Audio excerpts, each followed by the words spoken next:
أعوذ بالله من الشيطان الرجيم. بسم الله الرحمن بسم الرحيم. الله الرحمن الرحيم والعصر إن الإنسان لفي خسر إلا الذين آمنوا وعملوا الصالحات وتواصوا بالحق وتواصوا بالصبر. صدق الله العلي العظيم. اعوذ باللہ من الشیطان الرجیم بسم اللہ الرحمن الرحیم الحمد لأہلہ والصلاة علی اہلہا اللہم صل علی محمد وآل محمد وعجل فرجہم۔ قرآن مجید کے سلسلے میں ہماری گفتگو جاری ہے۔ سورہ مبارکہ فاتحہ کے محضر میں ہم حاضر تھے، اور جتنا شکر بجا لائیں پروردگار کا وہ کم ہے کہ اس نے ہمیں توفیق دی کہ ہم نے بہت ہی ابتدائی، بہت ہی سادہ طریقے سے لیکن اس کو مکمل کر لیا سورہ فاتحہ کو۔ اس کے بعد کہاں جائیں اور کہاں سے شروع کریں، اس حوالے سے مختلف آراء موجود ہیں۔ ایک رائے یہ ہے کہ حزب مفصل سے شروع کیا جائے۔ صدر اسلام میں جو صورتیں نازل ہوئی تھیں، خاص طور پہ مکہ کی صورتیں اور مدنی زندگی کا بہت ہی آغاز، یہ وہ زمانہ تھا کہ جو فاؤنڈیشنل زمانہ تھا، جہاں خاص رسول اللہ صلی اللہ علیہ وآلہ وسلم کے ساتھی تیار ہو رہے تھے۔ تو کتنا ہی اچھا ہے کہ ہم ان صورتوں کو دیکھیں، پڑھیں کہ جس میں فاؤنڈیشنز بنائی گئیں، اور اس کی کچھ خوبیاں ہیں ان صورتوں کی۔ ان میں سے یہ ہے کہ بیسک جو چیزیں ہیں، بنیادی چیزیں ہیں، جن کو فاؤنڈیشن ہونا چاہیے، عقائد ہیں، نظریات ہیں، وہ کلیئر ہوتے ہیں۔ ان صورتوں سے بیس بنتی ہے کہ ہم اسلام کو قبول کریں تو کیوں، اس رستے پہ چل رہے ہیں تو کیوں چل رہے ہیں، اسلام ہی صحیح کیوں ہے، اسی طریقے سے کیوں ہمیں بنایا گیا، ہم نے جانا کہاں پہ ہے، اس دنیا میں کرنے کیا آئے ہیں۔ یہ بنیادی ترین بہت سے سوالات کے جوابات ہمیں ان صورتوں کے اندر مل جاتے ہیں۔ حزب مفصل کے بارے میں آراء ہیں۔ ہم جس رائے کو لے کر ابھی آگے بڑھیں گے، اور ہم جہاں سے شروع کریں گے، ممکن ہے ایک دو صورتیں بعد سے حزب مفصل شروع ہوتا ہو، ہمیں کوئی اس میں کسی کی رائے کے ساتھ الجھنا نہیں ہے، لیکن ہم سورہ محمد صلی اللہ علیہ وآلہ وسلم سے شروع کریں گے، جو حضور صلی اللہ علیہ وآلہ وسلم کے نام پہ بھی ہے، 47واں سورہ ہے قرآن مجید کا۔ اور یہاں سے شروع کر کے ہم آخر تک جائیں گے، اور پھر توفیق پروردگار رہی، زندگی رہی، موقع ملا تو پلٹ کے آئیں گے، اور سورہ بقرہ سے پھر آگے باقی صورتوں کو لے کے کنٹینیو کریں گے۔ 7 حصوں میں قرآن مجید کو ڈیوائیڈ کیا گیا۔ ایک رائے کے مطابق یہ ہے کہ پہلی 3 صورتیں پہلا حزب ہے، اس سے اگلی 5 صورتیں دوسرا حزب ہے، اس سے اگلی 7 صورتیں تیسرا حزب ہے، اس سے اگلی 9 صورتیں چوتھا حزب ہے، اس سے اگلی 11 صورتیں پانچواں حزب ہے، اس سے اگلی 13 صورتیں چھٹا حزب ہے، اور باقی کی صورتیں حزب مفصل ہے، 7واں حزب، جس کو حزب مفصل کہتے ہیں۔ فاصلے سے ہے، فصل سے ہے، تفصیل سے ہے، بار بار جلدی سے اگلی بسم اللہ آ جاتی ہے، اگلا سورہ شروع ہو جاتا ہے۔ تو یہ وجہ بھی ہے شاید کہ جس کی وجہ سے اس کو حزب مفصل کہا گیا ہے۔ البتہ یہ جو کاؤنٹنگ میں نے یہاں پہ بیان کی ہے، اس حساب سے سورہ محمد سے نہیں شروع ہوتا ہے حزب مفصل، ایک دو صورتیں شاید چھوڑ کے پھر شروع ہوتا ہے، لیکن جو مشہور ہے، جس کو قبول کیا جاتا ہے، ہمارے بھی اساتذہ جس کو قبول کرتے ہیں، بہت سے ادارے بھی ہیں جو قرآن مجید کو یہیں سے شروع کرواتے ہیں، تو ہم بھی ان ساری چیزوں کو دیکھتے ہوئے اسی سورہ مبارکہ سے شروع کر رہے ہیں۔ سورہ محمد صلی اللہ علیہ وآلہ وسلم ایک فاؤنڈیشنل اور بنیادی سورہ ہے، اور ایک کانسیپٹ ہمیں دیتا ہے۔ اس کانسیپٹ کو شروع کرنے سے پہلے ایک نقطہ میں تمہیدی طور پہ یہاں پہ بیان کروں گا آپ کے سامنے، اور وہ پوائنٹ یہ ہے کہ ہمیں اس معرکہ کو سمجھنے کی ضرورت ہے کہ یہ چل کیا رہا ہے کائنات کے اندر، کیوں یہ سارا کچھ ہوا۔ شیطان کا سجدے سے انکار کر دینا، وہاں تک یہ بات جاتی ہے۔ ابھی ہم جس دور میں جی رہے ہیں، اس کو ہم صرف نہ دیکھیں، ہم تاریخ کے پیمانے پہ اس کو پرکھیں، ہم تاریخ کے ٹائم لائن پہ لا کر دیکھیں کہ ہم اب جس پوائنٹ پہ کھڑے ہوئے ہیں صرف یہی نہیں ہے، ایک ہسٹوریکل بیک گراؤنڈ ہے اس معاشرے کا۔ ابلیس نے سجدے سے انکار کیا تھا، اس نے پھر اپنے پیرالل سسٹمز بنائے تھے، اس کے پاس طاقتیں، اختیارات ہیں. انسان کی آزمائش اسی کے اندر ہے کہ کوئی گمراہ کرنے والا بھی موجود ہے، باہر سے ابلیس، اندر سے اپنا نفس، اور پھر بھی انسان اللہ کے رستے پر چلتا ہے. انبیاء علیہ الصلوۃ والسلام جو اللہ کی طرف سے ہادی بن کے آئے ہوئے ہیں، ان کی لائی ہوئی تعلیمات پر اور آسمانی کتب پر چلتا ہے تاریخ کے اندر. اور پھر ایک وقت آتا ہے کہ جب حضور صلی اللہ علیہ وآلہ وسلم جو کہ استاد انبیاء ہیں، جو سردار انبیاء ہیں، جو سردار بشریت ہیں، وہ آتے ہیں اور قرآن مجید جیسی اعلیٰ و عرفہ تعلیم لے کر آتے ہیں. تو ایک سائیڈ پہ یہ ہدایت کا سسٹم ہے جس پر چلنا ہے، جس کو پہچاننا ہے. دوسری سائیڈ پہ گمراہی کا سسٹم ہے، اس کو بھی پہچاننا ہے. لا الہ الا اللہ یعنی باطل معبودوں کی نفی پہلے کی جا رہی ہے، الا اللہ بعد میں کہا جا رہا ہے. یہاں سے ہمیں پتہ چلتا ہے کہ ہم جب تک دوسرے مد مقابل آلٹرنیٹ جو سسٹمز ہیں ان کو نہیں پہچانیں گے تو غلطی ہو سکتی ہے. کہیں ایسا ہو سکتا ہے کہ ہم شیطانی لشکر میں کبھی کھڑے ہوں، اللہ نہ کرے، لیکن اگر پہچانتے ہوں گے تو فوراً پتہ چلے گا کہ یہ شیطانی رستہ ہے، تو نہیں جائیں گے اس میں. تو یہ ایک تاریخی معرکہ ہے. اس معرکہ کو اگر ہم سمجھیں گے اور بیس یہاں سے رکھیں گے تو اس وقت پھر ہمیں بہت سی چیزوں میں اپنا موقف طے کرنے میں، اپنا نظریہ بنانے میں، اپنی پوزیشن کلیئر کرنے میں کہ ہم لائن کے کس طرف ہیں، لائن کے ادھر ہیں یا لائن کے ادھر ہیں. غدیر میں ایک لائن کھینچی تھی رسول اللہ صلی اللہ علیہ وآلہ وسلم نے، میں اکثر کہتا رہتا ہوں، اور پھر اس کو مٹانے کی بھی کوشش کی گئی تھی، کم رنگ کرنے کی، بھلانے کی کوشش کی گئی تھی. تو امام حسین علیہ السلام کربلا تشریف لے کر کے آئے اور اپنے خون سے اس لائن کو دوبارہ سے گہرا کر دیا. اب کوئی اس لائن کو مٹا نہیں سکتا ہے. واضح ہو گیا کہ حق کدھر ہے، باطل کدھر ہے، حسینیت کدھر ہے، یزیدیت کدھر ہے. یہ سارا معرکہ سمجھنے کے لیے اب ہم شروع کرتے ہیں سورہ مبارکہ محمد صلی اللہ علیہ وآلہ وسلم کو. اور ہم اب اس میں دیکھتے ہیں کہ یہیں پہ جیسے ہماری روٹین ہے کہ ہم بلاغ القرآن کی ویب سائٹ سے ہی کھولتے ہیں، اور یہاں پہ اوپر تفسیر قرآن والی ٹیب جب ہم کھولتے ہیں تو اس میں الکوثر فی تفسیر القرآن ہمارے سامنے آ جاتی ہے. 47واں سورہ یہاں پہ آپ اسکرین پہ دیکھ رہے ہیں، سورہ محمد صلی اللہ علیہ وآلہ وسلم، اور پہلی آیت ہے، اور اس میں سب سے پہلے آغاز بسم اللہ الرحمن الرحیم سے ہو رہا ہے. اس میں فرما رہے ہیں کہ اس سورہ مبارکہ کا نام جو ہے وہ اس آیہ مبارکہ وَآمَنُوا بِمَا نُزِّلَ عَلَى مُحَمَّدٍ صلی اللہ علیہ وآلہ یہاں سے ماخوذ ہے. یہ ابھی ہم انشاءاللہ اس آیہ مبارکہ پہ پہنچیں گے. فرما رہے ہیں کہ یہ سورہ مبارکہ مدینہ میں نازل ہوئی، جس میں پہلی بار قتال کا حکم نازل ہوا. وہ معرکہ کی جو میں بات کر رہا تھا وہ تمہید میں نے اس لیے باندھی تھی. ساتھ میں انفاق پر بھی زور دیا گیا ہے. اللہ کے رستے میں اپنی محبوب چیزیں خرچ کرنا انفاق کہلاتا ہے. اور ساتھ میں منافقین کا ذکر بھی یہاں پہ موجود ہے. اور اس سورہ کے اندر مضامین میں اچھے برے لوگوں کا تقابل اور کمپیریزن موجود ہے. وہی دو لائنیں، خط کے ادھر والے کون ہیں، خط کے ادھر والے کون ہیں، یہ کمپیریزن بھی موجود ہے. اور یہیں سے ہم حضرت امیر المؤمنین علیہ الصلوۃ والسلام کی روایت کی طرف جاتے ہیں. تفسیر در منصور میں بھی ہے، اور اسی طریقے سے شواہد التنزیل میں بھی ہے، روح المعانی کے اندر بھی موجود ہے، جس کے اندر مولا فرما رہے ہیں کہ یہاں پہ عربی بھی ہمارے پاس لکھی ہوئی ہے کہ سورہ محمد جو ہے اس کے اندر آیت فینا و آیت فی بنی امیہ، کہ سورہ محمد صلی اللہ علیہ وآلہ وسلم اس میں ایک آیت ہمارے بارے میں ہے اور ایک آیت بنی امیہ کے بارے میں. حضرت امام جعفر صادق علیہ الصلوۃ والسلام سے روایت ہے کہ جو ہمارا اور ہمارے دشمنوں کا حال معلوم کرنا چاہتا ہے تو اسے سورہ محمد صلی اللہ علیہ وآلہ وسلم کی تلاوت کرنی چاہیے. اس کی ایک آیت ہماری شان میں اور ایک آیت ہمارے دشمنوں کے بارے میں پائے گا. بس یہ یہاں سے ہمیں پتہ چلا سورہ محمد کے اندر دو طرح کے گروپس کا یا دو طرح کے فرنٹس کہہ لیں آپ، ان کا ذکر ہمیں ملے گا. شروع کر رہے ہیں بسم اللہ الرحمن الرحیم پہلی آیت سے. الذین کفروا وصدوا عن سبیل اللہ اضل اعمالہم. ترجمہ جو یہاں پہ لکھا ہوا ہے میں وہی پڑھ رہا ہوں. جنہوں نے کفر اختیار کیا اور راہ خدا میں رکاوٹ ڈالی. اللہ نے ان کے اعمال حبط کر دیے۔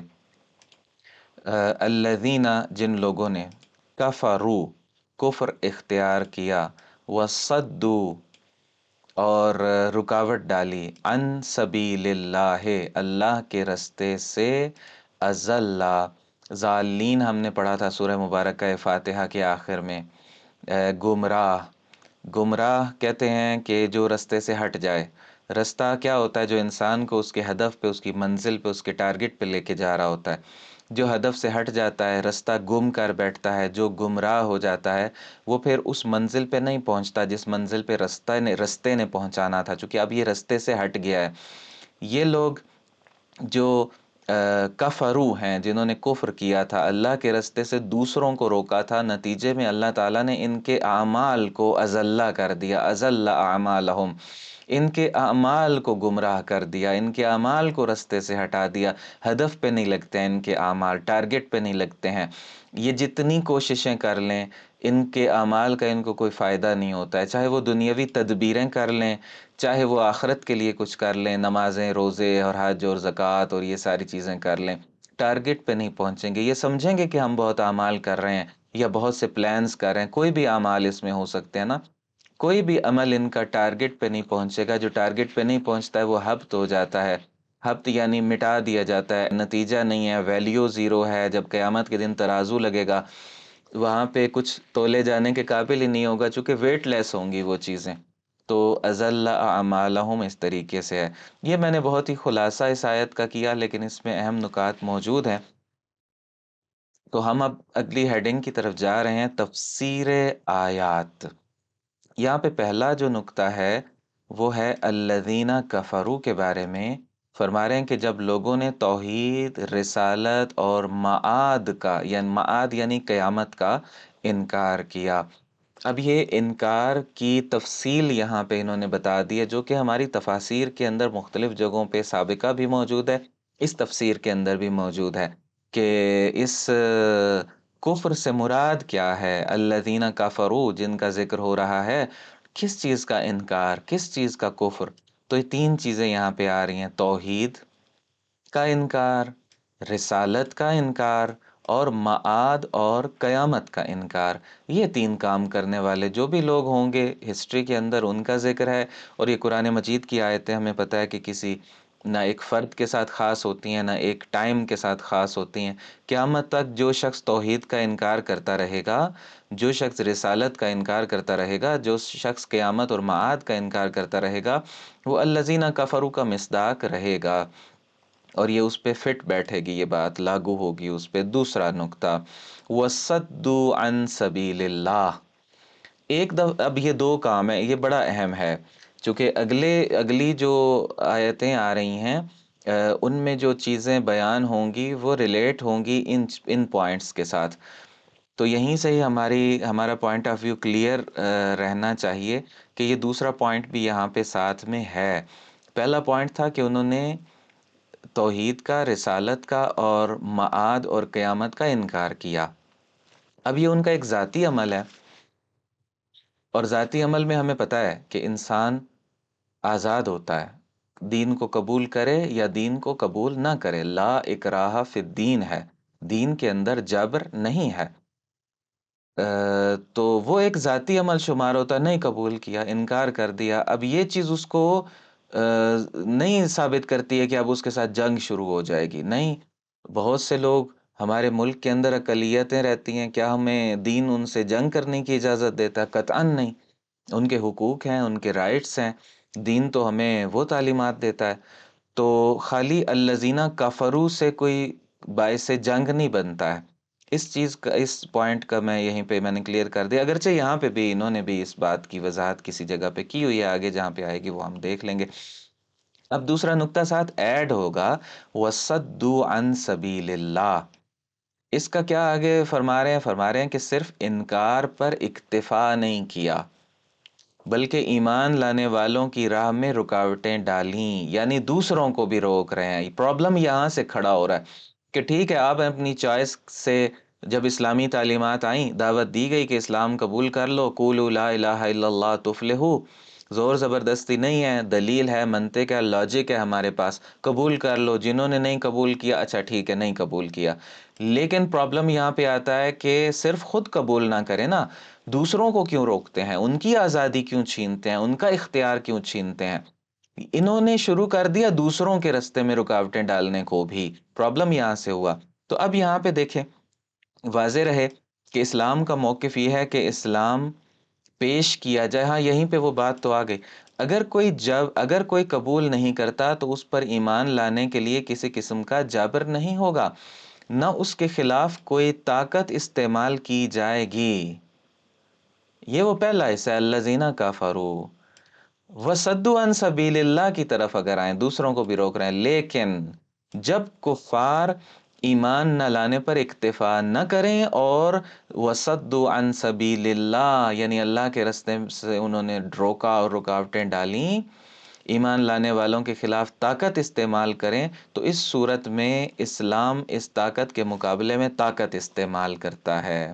رسول اسلام صلی اللہ علیہ وآلہ وسلم کی تمام جنگیں اسی قسم کی تھیں کہ تم خود اسلام قبول نہیں کر رہے ہو تو چوائس تمہیں دی گئی، اللہ اکراہ فی الدین ہے، لیکن دوسروں کو تم نہیں روک سکتے ہو، آزادی اختیار کو تم نہیں روک سکتے ہو، ہیومن رائٹس ہے، انسان اپنے اختیار سے اپنا راستہ جو ہے وہ چننا چاہتا ہے، تو تم کیوں روکتے ہو؟ وہ مسلمان ہونا چاہتے ہیں۔ تو یہاں پہ میں ایک نقطہ بریکٹ میں لے جا کے اس بات کو پیش کر دوں کہ بعض اوقات لا اکراہ فی الدین اس آیت سے ایک کانسیپٹ لیا جاتا ہے اور اس کو جنرل سمجھا جاتا ہے کہ ہر جگہ پہ یہ آیت لاگو ہے، لا اکراہ فی الدین۔ ایسا نہیں ہے، یہ آیت اس وقت تک ہے کہ جب آپ نے اپنے اختیار سے نہیں چنا ہے، ابھی آپ باہر ہیں دائرے سے، آپ گھر سے باہر ہیں، کسی شہر سے باہر کھڑے ہیں، کسی ملک کے باہر ہیں، اس دائرے میں آنا چاہتے ہیں، دائرے کے اندر والے آپ کو زبردستی پکڑ کے نہیں کھینچ رہے، آپ اس گھر کے اندر آنا چاہتے ہیں، باہر کھڑے ہوئے ہیں، گھر کے اندر والے زبردستی آپ کو مہمان نہیں بنانا چاہتے اپنا، یا اہل خانہ نہیں بنانا چاہتے، اپنا حصہ نہیں بنانا چاہتے، آئیں تو بسم اللہ۔ کسی شہر کے باہر کھڑے ہوئے ہیں، اس سٹی کے لوگ آپ کو زبردستی نہیں کھینچ کے اندر لے جائیں گے۔ کسی ملک کے اندر کھڑے ہوئے ہیں، ویزا اپلائی کیا ہوا ہے، وہ زبردستی کوئی بھی آپ کو کھینچ کے اس ملک میں نہیں لے کے جائے گا۔ یہاں پہ ہے لا اکراہ فی الدین، جب آپ اس دائرے کے باہر کھڑے ہوئے ہیں، لیکن جب اپنی چوائس سے بغیر کسی اکراہ کے، بغیر کسی کے جبر کے، بغیر کسی کے کھینچے ہوئے اپنی چوائس سے خود آ جاتے ہیں، تو اب تو آپ کو وہاں کے جو رولز ہیں وہ فالو کرنے ہوں گے نا۔ کسی ملک کا ویزا لگواتے ہیں، کوئی زبردستی تو نہیں کھینچ رہا ہے، یہاں پہ ہے لا اکراہ فی الدین۔ لیکن اگر میں اس ملک کے اندر چلا جاتا ہوں، جیسے ہی میں انٹر ہوں گا اور انٹری میری وہاں پہ لگے گی، مجھے وہاں کے بہت سے رولز، یہ ایک لحاظ سے ایگریمنٹ ہوتا ہے کہ مجھے یہاں کے رولز کو فالو کرنا ہے۔ اگر رائٹ ہینڈ ڈرائیو ہے اور میں وہاں جا کے کہوں میں نے لیفٹ ہینڈ ڈرائیو کرنی ہے، اگر وہاں پہ لیفٹ ہینڈ ہے میں کہوں میں نے رائٹ ہینڈ ڈرائیو کرنی ہے، اگر وہاں پہ بینک اکاؤنٹ کھلوانے کا کوئی اور رول ہے میں کہوں نہیں مجھے تو اس طرح سے کرنا ہے، اگر وہاں پہ ریزیڈنس کا کوئی اور رول ہے میں کہوں نہیں مجھے تو یوں چلنا ہے، کمپنی رجسٹر کروانی ہے میں کہوں نہیں مجھے تو یہ چاہیے، مجھے تو وہ چاہیے، وہ کہیں گے آپ کو رجسٹرڈ ہو کے رہنا ہے، میں کہوں گا نہیں میں کیوں ایکسٹینڈ کرواؤں اپنا ویزا یا جو بھی ہے، میں تو فالو نہیں کروں گا، تو نہیں چلے گا نا وہاں پہ۔ وہ کہیں گے کہ لا اکراہ فی الدین پہلے تک تھا کہ جب تم نہیں آئے تھے، اپنی چوائس سے آئے ہو، لیکن اب آ گئے ہو، ساری چیزیں سوچ سمجھ کے آنا تھا، اب تو اس کو فالو کرنا پڑے گا۔ تو اب جب آ گئے تو اب لا اکراہ فی الدین نہیں ہوتا یہاں پہ۔ ہمارے کچھ لوگ اس مس کانسیپٹ کو رکھتے ہیں کہ لا اکراہ فی الدین ہے مسلمان ہوتے ہوئے، مومن ہوتے ہوئے، شیعہ ہوتے ہوئے، یا کچھ بھی اسلامی سوسائٹی کا ممبر ہوتے ہوئے، لا الہ الا اللہ محمد الرسول اللہ کہہ کے، یعنی اسلام کے دائرے میں آ کے پھر کوئی کہے کہ اب میں اسلام کی تعلیمات کو نہیں مانوں گا، کوئی آگے سے اس کو یہ کہے کہ ایسا تو نہیں ہوتا ہے، وہ آگے سے دلیل دے لا اکراہ فی الدین، مثلا وہ ایک تحریک چلی تھی میرا فلاں تو میری مرضی، اور مطلب اس طرح کی چیزیں۔ تو لا اکراہ فی الدین وہاں کے لیے نہیں ہے، جب آپ سوچ سمجھ کے آ چکے ہیں دائرے میں، وہ اس وقت تک تھا کہ جب آپ پیچھے کھڑے ہوئے تھے ابھی۔ تو خیر یہ ایک بریکٹ تھی، اسی بریکٹ کو یہاں پہ میں بند کر کے کلوز کر کے اس آیت کے آخری پوائنٹ کی طرف بڑھتا ہوں، تیسرا، یہ بات کلیئر ہو گئی ہے، ازل، اچھا ہو گیا۔ جزاکم اللہ، سلامت رہیں، ازل اعمالہم، ازلہ کا معنی اسی وقت جب آیت ہم پڑھ رہے تھے میں نے بیان کیا تھا. ازلہ وہی ذالین سے ہے نا، گمراہ سے ہے، کہ اعمال اپنے ٹارگٹ سے ہٹ جاتے ہیں، پھر جو بھی ہوتا رہے، جتنی بھی محنتیں کرتے رہیں، اینڈ پہ نہیں پہنچے گا، نتیجہ نہیں دیں گے. ایک دفعہ یہاں سے پڑھتے ہیں، اللہ نے ان کی ساری کوششیں ناکارہ بنا دیں. ازلہ وہی گمراہی سے ہے، ناکارہ ہو گئی نا جب اپنے ہدف پہ نہیں پہنچ رہی. تو اسلام کے خلاف کافروں نے جو بھی قدم اٹھایا وہ سب بے نتیجہ رہے. یہاں سے وہ ازلہ کا معنی بالکل کلیئر آ گیا. آگے فرما رہے ہیں، ان کی تمام سازشیں ناکام رہ گئیں، اور ان لوگوں نے اسلام کے سامنے رکاوٹ ڈالنے کے لیے جو اموال، مال و دولت یعنی خرچ کیے، جو قربانیاں دیں، سب کی سب بے نتیجہ رہ گئیں. ان کے بھی لوگ مارے گئے تھے نا، جنگیں کی تھی انہوں نے بھی بہت سا پیسہ خرچ کیا تھا اسلام کو مٹانے کے لیے. کیا نتیجہ نکلا؟ آج اسی طرح سے اسلام باقی ہے، اسی طرح سے اذانیں ہو رہی ہیں، اسی طرح سے مسجدیں ہیں، اسی طرح سے ابھی چند مہینوں کے بعد ماہ رمضان آئے گا تو کتنی رونق ہوگی. اسی طریقے سے عزاداری ہے، دین ہے، شریعت ہے، ائمہ اطہار علیہ السلام کا ذکر ہے.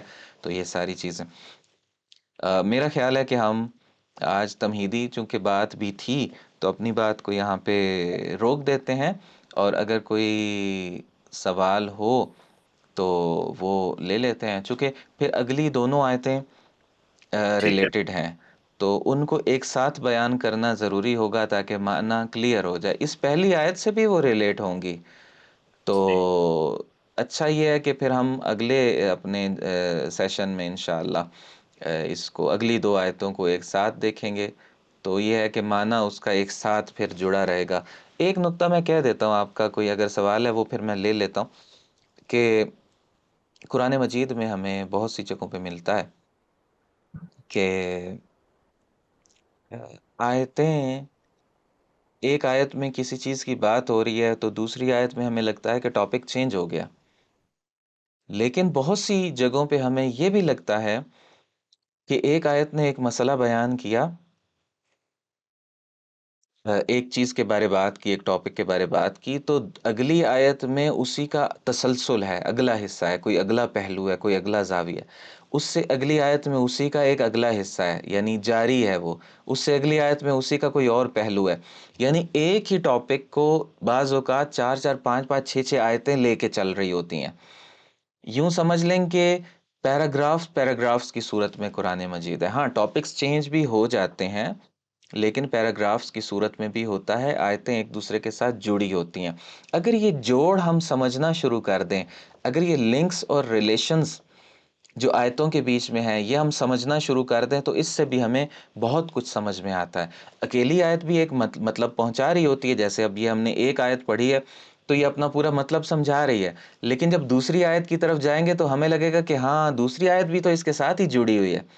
تو وہ جب دونوں جڑیں گی ایک نیا مطلب سامنے آ جائے گا. جب تین جڑیں گی تو وہ تین الگ الگ اپنا مطلب بھی دے رہی ہوں گی، لیکن جب جڑیں گی تو ایک نیا مطلب بھی جو ہے وہ مل کے بھی ایک نیا مطلب تشکیل دے دیں گی. تو ہم اس طریقے سے انشاءاللہ کوشش کریں گے جہاں جہاں ان لنکس کو ہم سمجھ سکیں مل کے، تو ان لنکس کو بھی ساتھ ساتھ میں انشاءاللہ کلیئر کرتے جائیں گے. آخری نقطہ اسی لنکس ہی کا ایک ذیلی اور ضمنی نقطہ ہے، وہ یہ ہے کہ ہم نے شروع میں ایک بات کی تھی، بہت ہی شروع میں جب بسم اللہ کی ہم بات کر رہے تھے، اور بظاہر جو لیکچرز اپلوڈ ہوئے ہیں ان میں شاید وہ ابتدائی تمہیدی حصہ نہیں آ سکا ہے. میں تھوڑا سا اس کی طرف اشارہ کروں گا. یہاں اس پوائنٹ میں جو میں نے ابھی بیان کیا نا کہ آیتیں ایک دوسرے کے ساتھ جڑتی ہیں، یہاں سے لنک ہوتی ہے بات. اصل میں وہ بات یہ تھی کہ بسم اللہ الرحمن الرحیم جب ہم نے کہا تو کوئی ٹارگٹ ہونا چاہیے، کیا شروع کر رہا ہوں، منزل کیا ہے، ہدف کیا ہے. وہاں پہ یہ بات بیان ہوئی کہ ہر سورت کا اپنا کوئی سینٹرل پوائنٹ ہوتا ہے، ہر سورت کا اپنا کوئی، ہر سورہ کا کوئی ہدف ہوتا ہے. اسی سینٹرل پوائنٹ کے ارد گرد وہ پوری تعلیمات اس سورہ کی چل رہی ہوتی ہیں. تو اب فرض کریں کہ ہم نے یہ سورہ شروع کیا ہے، سورہ محمد صلی اللہ علیہ وآلہ وسلم، تو اس سورہ کا بھی کوئی مرکزی نقطہ تو ہوگا نا. اب یہاں سے اس بات کو جوڑتے ہیں کہ جو اس کا مرکزی نقطہ ہے، یہ سارے جو پیراگرافز بنیں گے، آیتیں مثلا پہلی 3 آیتیں، پہلی 4 آیتیں، پہلی 5 آیتیں جڑ کے اگر ایک پیراگراف بناتی ہیں، جس کو ہم سیاق کہتے ہیں، اپنی اس عربی میں یا ان زبانوں کے اندر سیاق کہتے ہیں ہم، اردو میں بھی استعمال ہوتا ہے۔ کسی زمانے میں جو ابھی نہیں معلوم کیا چل رہا ہے، تو کسی زمانے میں ہوتا تھا کہ اس کا سیاق و سباق بیان کریں، مثلا اس طرح کا ایک سوال آیا کرتا تھا امتحانات کے اندر، تو یہ سیاق کا لفظ اردو میں بھی استعمال ہوا کرتا تھا۔ ابھی آہستہ آہستہ ہمارے معاشرے میں اردو کو کم کیا جا رہا ہے، یا ہوتی جا رہی ہے افسوس کے ساتھ۔ زبان جب جاتی ہے نا، تو وہ اپنے ساتھ بہت سے کلچر اور ثقافت کی چیزوں کو بھی لے کے جاتی ہے، تو اپنی زبان سے محبت کرنی چاہیے، اس کی حفاظت کرنی چاہیے۔ وہاں بھی سیاق کا لفظ استعمال ہوتا رہا ہے اور ابھی بھی ہوتا ہے۔ سیاق ہوتا ہے وہ ایک گروپ جو بنتا ہے، تو یہ اس سورہ کے فرض کریں 4-5 گروپس اگر بن جائیں گے، تو یہ سارے کے سارے مل کے کسی ایک پوائنٹ پہ جمع ہوں گے، اور وہی اس سورہ کا سینٹرل پوائنٹ ہوگا۔ تو یہ ساری چیزیں انشاءاللہ ہم ڈھونڈنے کی کوشش کرتے رہیں گے۔ میری بات مکمل ہوئی، اگر کوئی سوال ہو تو ضرور آپ کہہ دیجئے، یا کوئی اظہار ہو تو ضرور کہہ دیجئے، اس کے بعد ہم اس کو باقاعدہ روکتے ہیں۔ جی نہیں، بہت اچھا مولانا صاحب، یہ بہت ہی کلیئر آپ نے ایکسپلین کیا، اور بہت ہی دلچسپ اور انٹرسٹنگ ٹاپکس تھے جو آپ نے وہ کیے۔ تو نہیں، ابھی کوئی میرا سوال نہیں ہے، تو آپ اسے روکنا چاہیں تو روک لیں۔ جی ٹھیک ہے، اللہ تعالیٰ آپ کو سلامت رکھے، بہت شکریہ اظہار اس اعتماد کا۔ وصلی اللہ علی محمد وآلہ الطاہرین، اللہم صلی علی محمد وآل محمد وعجل فرجہم۔